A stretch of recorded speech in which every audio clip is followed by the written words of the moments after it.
up and disconnected. Yep.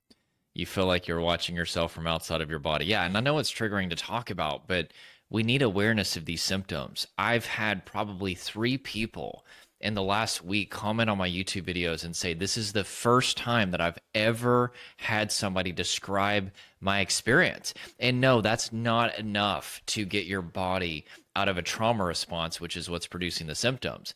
But it's the beginning, because what ends up happening is we don't even understand why depersonalization and realization are happening. And because of that, we think the symptoms are the problem. And we've convinced ourselves that we're going crazy. This was me. I literally thought that I was losing my mind and that I had become, psychotic or schizophrenic, thought that my brain was broken. In fact, it all started with a bad marijuana experience back in 2008. And I just sat for years and was like, my friends laced the weed with something. They had to have laced the weed because they didn't have this reaction, but I did.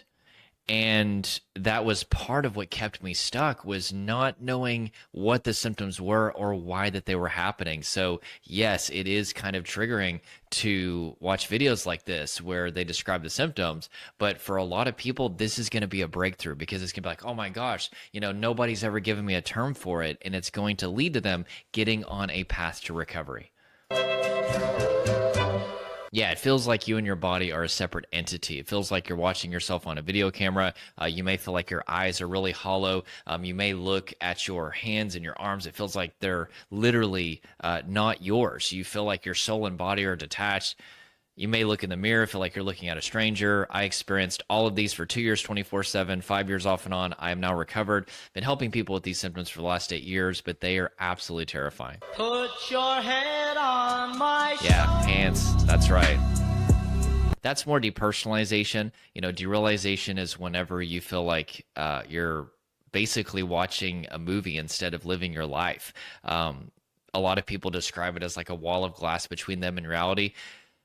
The best description that I could come up with, although it's almost impossible to describe, it truly, truly is with derealization, it felt like, let's say that I was in a movie theater and I was watching my life play out on the screen, and everything was happening in slow motion, and everything felt very quiet and cold and colorless, almost like muted. There was a little bit of sound, but not really. Everything was kind of blunted. And I looked around at, the street light. I looked around at my surroundings. I looked at my friends. Everything felt like a dream.